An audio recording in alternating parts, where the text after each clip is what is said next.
sang singa Allah. Hamzah bin Abdul Muthalib bukan sekedar paman bagi Nabi Muhammad SAW. Ia adalah sahabat masa kecil, saudara sepersusuan, dan pelindung utama dakwah Islam di Mekah. Beliau dijuluki Asadullah atau singa Allah karena keberaniannya yang luar biasa. Hamzah adalah pria yang tegap, pemburu singa yang mahir, dan memiliki harga diri yang sangat tinggi. Sebelum memeluk Islam, Hamzah adalah sosok yang disegani oleh seluruh kaum Quraisy. Namun, titik baliknya terjadi ketika ia mendengar keponakannya, Muhammad SAW, dihina oleh Abu Jahal di Bukit Sofa.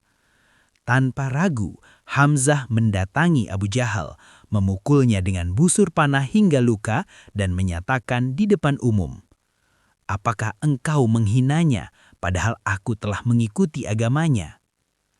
Kisah gugurnya Hamzah terjadi pada Perang Uhud, tahun 3 Hijriah, sebuah pertempuran yang menjadi ujian berat bagi kaum muslimin, sekaligus momen kesedihan terdalam bagi Rasulullah SAW. Dendam kaum Quraisy. Setahun sebelum Perang Uhud, kaum muslimin memenangkan Perang Badar. Dalam perang itu, Hamzah tampil perkasa dan membunuh banyak pembesar Quraisy, termasuk Utbah bin Rabi'ah. Hal ini menyulut dendam membara di hati kaum kafir Mekah, terutama Hindun binti Utbah. Ia kehilangan ayah, paman, dan saudara laki-lakinya. Ia bersumpah akan membalas dendam kepada Hamzah secara pribadi. Dendamnya bukan lagi soal perang, tapi soal nyawa dibayar nyawa. Hindun tidak mencari prajurit biasa.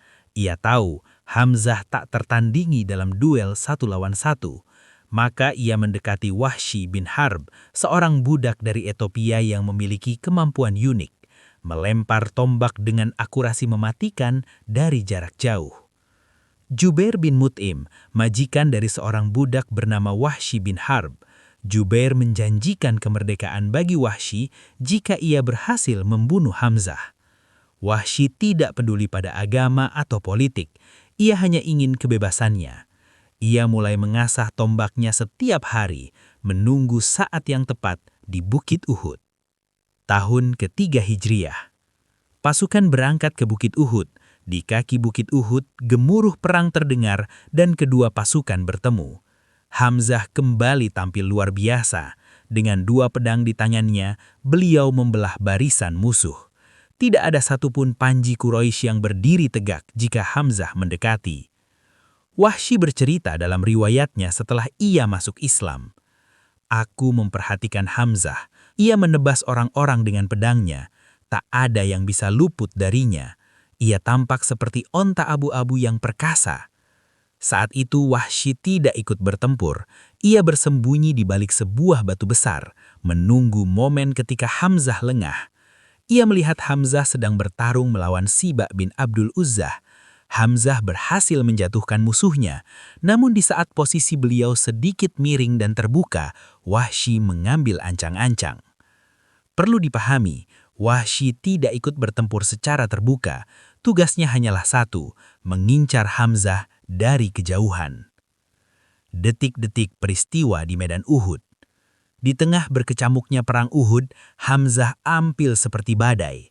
Beliau membawa 2 pedang dan menebas setiap musuh yang menghalangi jalannya. Tidak ada satupun prajurit Quraisy yang berani berhadapan 1 lawan 1 dengannya.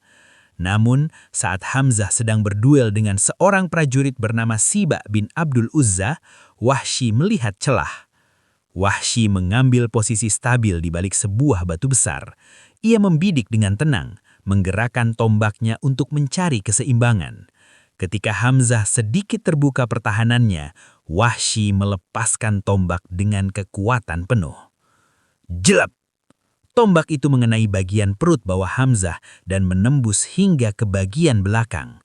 Singa Allah itu masih mencoba bangkit. Ia melihat ke arah Wahsy dan berusaha melangkah menuju pembunuhnya dengan sisa-sisa tenaga yang ada.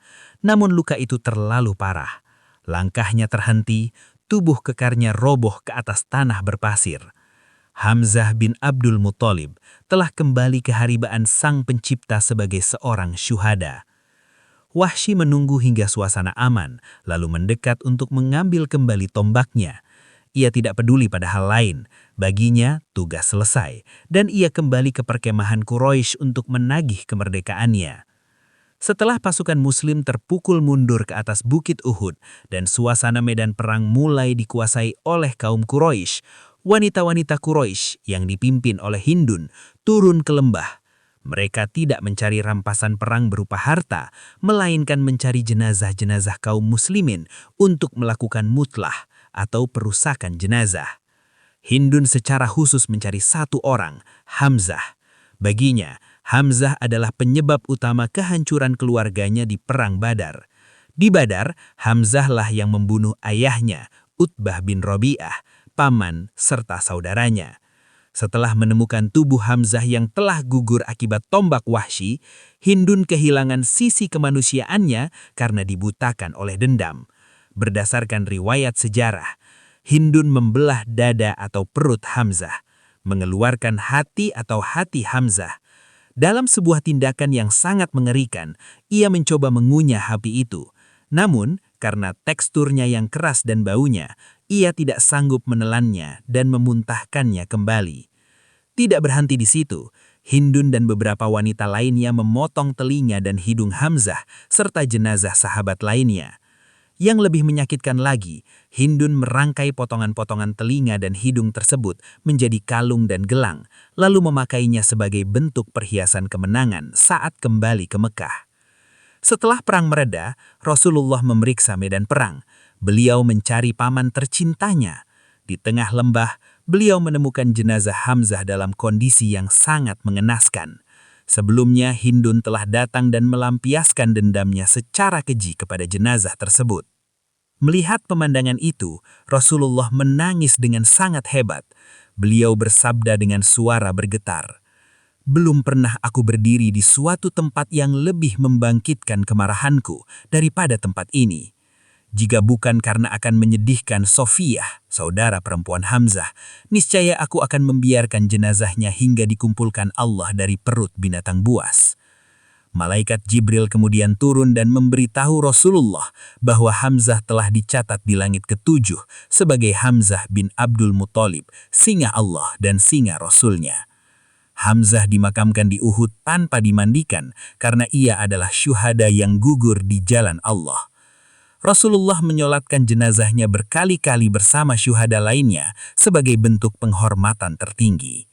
Kematian Hamzah adalah luka yang tak pernah benar-benar sembuh di hati Nabi, namun keberaniannya menjadi fondasi kekuatan Islam. Beliau mengajarkan bahwa menjadi Muslim berarti menjadi pemberani, namun tetap rendah hati di hadapan Allah. Kini, jika kita berziarah ke Bukit Uhud, kita akan menemukan sebuah makam sederhana yang di dalamnya berasim Sang Sayyidus Syuhada, pemimpin para syuhada. Seorang pria yang hidupnya ia dedikasikan sepenuhnya untuk melindungi cahaya Islam.